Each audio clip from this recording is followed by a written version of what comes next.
एक press release देती है गृह मंत्रालय, भारत जैसे महान बड़े देश का गृह मंत्रालय प्रेस रिलीज देता है जिसमें वो कहते हैं सोनम वांगचुक 3-4 बार सोनम वांगचुक, एक छोटे से इंसान पर वो पूरा दोष मढ़ते हैं। जो फोर्सेस हैं, सहानुभूति है उनके साथ भी कि पथराव हुआ, उन्हें भी लगा होगा, मगर उन्होंने जिस तरह से सर में लोगों के दिमाग निकाल दिए, छाती से गोली गई, फेफड़े फोड़ दिए, ये कैसी फौज है जो अपने ही नागरिकों को इस तरह से मारने के लिए। 4 जाने आपकी वजह से गई? नहीं, मेरी वजह से गई ये कहना गलत होगा। उनकी कोशिश है कि देश को ऐसे दर्शाएं और वो इसमें छुप जाएं। अचानक से ऐसे हजारों में युवा निकल गए मानो जैसे जेनजी रेवोल्यूशन सा हो, ऐसा एक शब्द निकल गया। वैसे मैं जेनजी प्रयोग नहीं करता हूँ ना, हमें जेनजी से इतना छूत-अछूत भी नहीं होना चाहिए। ऐसा कोई शब्द में तो बुराई नहीं है, पता नहीं कुछ लोगों को इतना क्यों लगता है। तो मुझ पर उन्होंने निशाना साधा और 1.5 महीना पहले हमें बताया गया कि आप पर एक FIR है, वो भी देशद्रोह का है। उसके बाद हमारे विद्यालय की ज़मीन वापस ले जा रहे हैं, ऐसा नोटिस आया। उसके बाद CBI की इंक्वायरी, ये 2 हफ्ते पहले की बात है, CBI की, फिर इनकम टैक्स के, पता नहीं क्या क्या। मुझे वैसे भी ऐसे खबरें आती गई बहुत अच्छे सूत्रों से कि आपके खिलाफ पब्लिक सेफ्टी एक्ट का केस बनाया जा रहा है ताकि आपको 2 साल के लिए बिना जांच के, बिना बेल के जेल भेजा जा सके। बिल्कुल डर नहीं है, मैं बिल्कुल इंतज़ार कर रहा हूं। बल्कि मैं ये सोचता हूं कि न्योता देंगे पुलिस को कि आए आपको गिरफ्तार? बिल्कुल देंगे, क्यों नहीं देंगे। जब वो चाहें हमें गिरफ्तार कर सकते हैं। अगर हमारे देश की जो सबसे बहुमूल्य एक नारा है सत्यमेव जयते, उसमें ज़रा भी ताकत है, सच्चाई है, तो देश मुझे ज़रूर समझेगा। विनती करता हूं सरकार से कि इस मौत के बाद आप ऐसा खेल मत खेलिए कि ये उसका था, ये इसका था। समझिए कि पिछले 6 सालों में लद्दाख के साथ क्या हुआ। उन्होंने जल्दीबाजी में ढूंढा कौन कांग्रेस मिलता है जिस पे हम ये दोष मढ़ सकें। मैं तो था ही आधा लेने के लिए, उन्हें वो मिले। अब वो क्या माफ़ी मांगेंगे देश से? सबसे पहले तो मैं खुद बहुत बहुत दुखी हूँ, पूरा लद्दाख दुखी है कि इन माओं के बच्चे खो गए। और उसके बाद फिर हम आरोप प्रत्यारोप का ये खेल खेलें, ये अच्छा नहीं लगता। ये बहुत दुख की बात है कि हम अपने सर से जिम्मेदारी हटाकर किसी, जैसे कहते हैं ना, स्केप गोट, बलि का बकरा बना के उस पे मर दें। ऐसा खेल हमें नहीं खेलना चाहिए। ये चतुराई ज़रूर है मगर समझदारी नहीं है। Clever move but not wisdom. इस समय हमें विजडम की ज़रूरत है। हम साथ में बैठ के सोचें कि इन बच्चों की क्या ऐसी विवशता थी कि वो सड़कों पे इस तरह से निकल आए, और उसे सुलझाएं तो सब सुलझेगा। ये सीमा शांत होगी, ये देश प्रगति करेगा। ना कि हम इसने किया, उसने किया, मैंने कुछ नहीं किया, मैं तो अच्छा हूँ बोलें। क्योंकि सच्चाई ये है कि ये बच्चे बहुत परेशान से थे। आज ही नहीं, 2 महीने से नहीं, 5 सालों से, बल्कि 6 सालों से ये अनएम्प्लॉयड थे, जॉबलेस। और इनके जो अरमान थे कि लोकतंत्र होगा नए लद्दाख में, वो भी नहीं हुए। कि संरक्षण होगा 6वें शेड्यूल में, वो भी नहीं हुए। बातचीत पे बातचीत घसीटते जा रहे थे, नतीजा कुछ नहीं निकल रहा था। अब मुझ पे दोष देने लगे थे यही युवा कि आपका शांति का पथ किसी काम का नहीं है। अपनी शांति आप अपने साथ, एक मिनट, आप अपनी शांति का पथ अपने साथ रखिएगा, हम अपने हाथ में लेंगे। ऐसा मुझे बुरा भला कहने लग चुके थे। तो ये बहुत दुर्भाग्य की बात है। सबसे बड़ी बात ये हम माने, और अभी इनकी लाशें वही हैं और इस पे हम आरोप प्रत्यारोप। आप सोचिए, क्या ये अच्छा लगता है किसी भी देश में कि सरकार किसी एक को चुन के, किसी एक पार्टी को इसने किया, और जो कमियां हमसे रह गई इस गवर्नेंस में, इस सिस्टम में, उनको हम बिल्कुल नज़रअंदाज कर दें, तो फिर दोबारा ये उठेगा। आप किसको अकाउंटेबल मानते हैं? क्योंकि आपको मैं तब से फॉलो कर रहा हूँ, बहुत लंबा समय आपको तमाम लोग इंस्पिरेशन के तौर पर भी वांगचुक साहब देखते हैं। आपको याद होगा मैंने आपका पहला इंटरव्यू किया था जब आप लद्दाख भवन में प्रोटेस्ट पर बैठे थे। जी, जी। आप दीवार के ऊपर चढ़ के मुझे इंटरव्यू दे रहे थे एनआई के बैनर तले ही, और इस समय मैं आपका इंटरव्यू कर रहा हूँ। दोनों में जमीन आसमान का अंतर है। एक समय आप शांति के पथ पर तमाम लोगों को बढ़ा रहे थे और आज उल्टा आरोप लग रहा है मगर पथ वही है मेरा। तो मैं किसी को जिम्मेदार नहीं ठहराना चाहता हूँ, मगर एक सच्चाई भी है ना कि 2020 से हमें वादा दिया गया कि आपको छठे शेड्यूल में संरक्षित किया जाएगा। खासकर इन नौजवानों को ये वादा दिया गया था कि 21,000 नौकरियां निकलेंगी, फिर 6,000 नौकरियां निकलेंगी, और निकला कुछ भी नहीं, ना के बराबर। शायद अभी हाल ही में 1-1,500 नौकरियां निकले होंगी। वो बिल्कुल बेरोजगार हैं, आप समझ रहे हैं। घर पे जाओ तो वो माँ बाप की टोक सुनते थे, बाहर जाओ तो बेकार हैं, दोस्तों में शर्मिंदा हैं। ऐसे में वो भड़क कर बाहर आ गए। वो बाहर कभी नहीं आते थे, बल्कि ये जो आंदोलन चल रहा था, इन सब लोगों की एक शिकायत थी कि ये युवा पीढ़ी बहुत मतलबी हैं, अपने घरों में घुसे रहते हैं, बाहर नहीं आते हैं, क्योंकि इनको डर है कि सरकार इनके चेहरों की तस्वीर लेगी और इंटरव्यूज़ में इन्हें हैरेस करेगी। तो ये कभी नहीं निकलते थे। अचानक कल ऐसे निकल आए, ये किसी का मतलब इमेजिनेशन में भी नहीं था। क्या आपको पहले इस बात का इल्म नहीं था कि ये जो प्रोटेस्ट आप हंगर स्ट्राइक कर रहे थे वो इस तरह का रूप ले लेगी? बिल्कुल नहीं, बिल्कुल नहीं, बिल्कुल नहीं। हम इतना कह रहे थे, कल के लिए ये बातचीत चल रही थी। फैसला आपने जेनजी सब का नाम लिया, आपने नेपाल के उस रिवॉल्यूशन का भी एग्जाम्पल दिया जिसमें उग्र प्रदर्शन किए गए, हिंसक प्रदर्शन किए गए, नेपाल के इंफ्रास्ट्रक्चर पर डेंट कराया गया, नेपाल की डेमोक्रेसी खतरे में आ गई।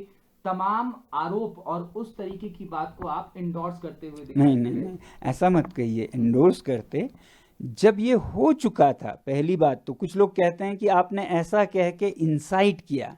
जब ये हो चुका था, मैंने तब एक अपडेट दिया जिसमें मैंने कहा कि ये हिंसा निंदनीय है। शब्द था निंदनीय है।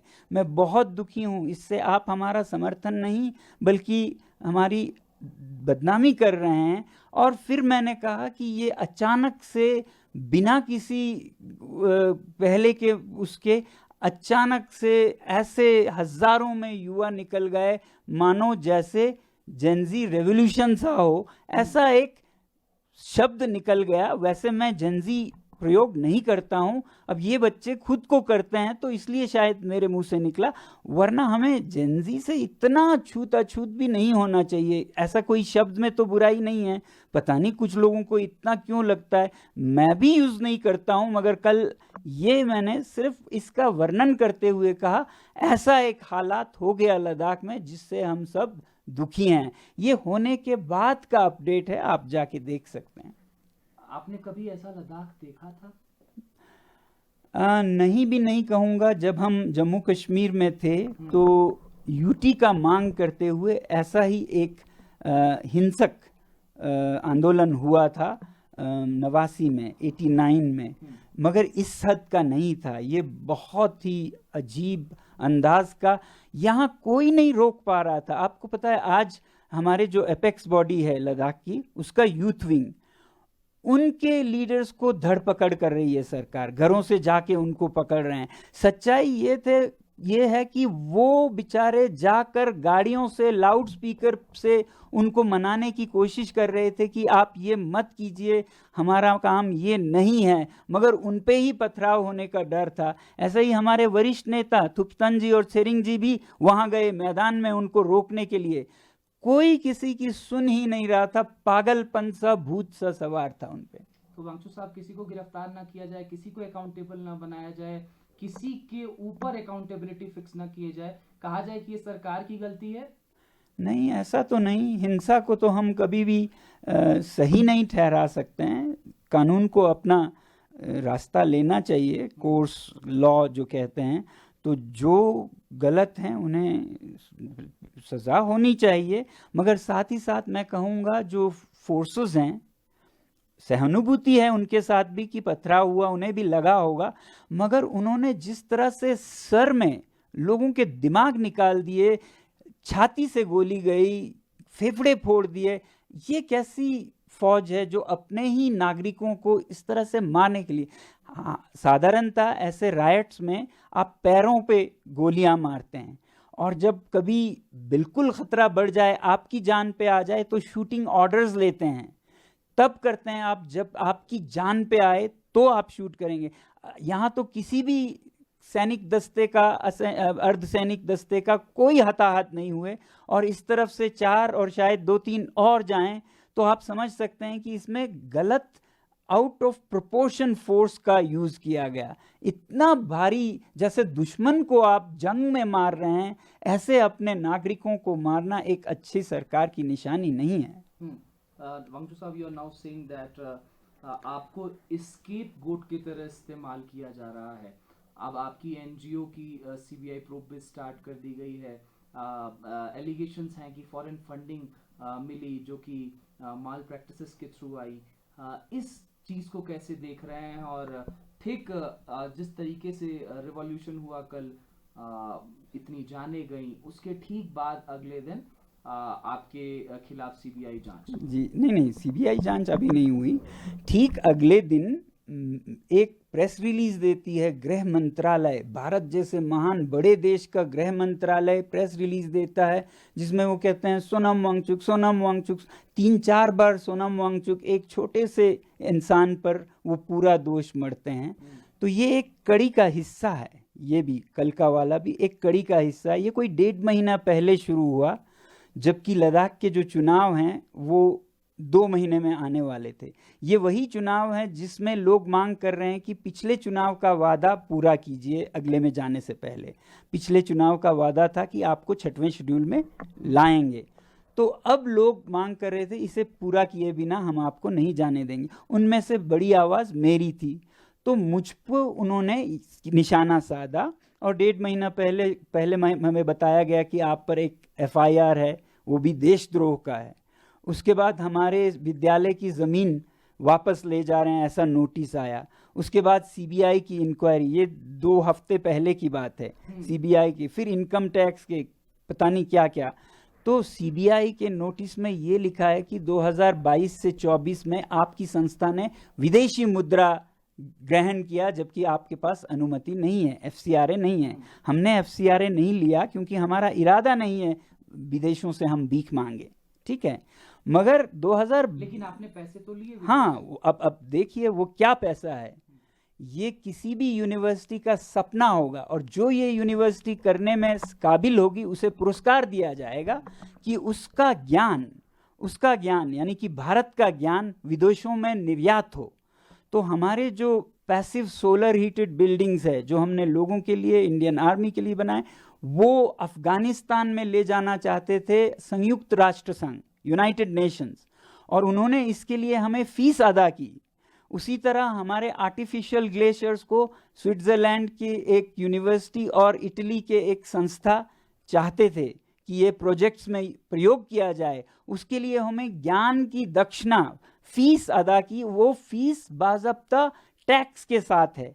आप जब चंदा लेते हैं उस पर टैक्स नहीं लगता है। ये सर्विस एग्रीमेंट है जो आपकी एक क्या कहते हैं, इज्जतदार नॉलेज पार्टनर किसी और को नॉलेज सप्लाई करता है। तो इसको फॉरेन कंट्रीब्यूशन नहीं कहते हैं। वो भी समझ गए कि उन्होंने गलती से इसे फॉरेन कंट्रीब्यूशन माना, मगर बंद करने के बजाय अब वो 22 से 24 के बजाय 21-20 कहीं तो कुछ मिले ढूंढने लग गए। फिर हमारे जो छोटे बच्चों का विद्यालय है वहाँ चले गए, उससे मांगने लगे। ठीक है, मांगिए, आपको जो मिले ले लीजिए, मगर मैं ये कहता हूँ कि आपको ये मिलेगा कि यहाँ एक ऐसा विद्यालय है जहाँ के संस्थापक खुद अपनी जेब से विद्यालय को 1-1 करोड़ साल का देते हैं। अब उसका क्या इनाम देंगे वो, ये मैं नहीं पूछना चाहूँगा। इनकम टैक्स के समन्स आ रहे हैं, उन्हें ये नहीं पता है कि लद्दाख क्षेत्र में कोई टैक्स नहीं देता है, टैक्स माफ़ है यहाँ, फिर भी एक आदमी देता है, वो मैं हूँ, क्योंकि मैं अपना दायित्व समझता हूँ और मैं दे सकता हूँ।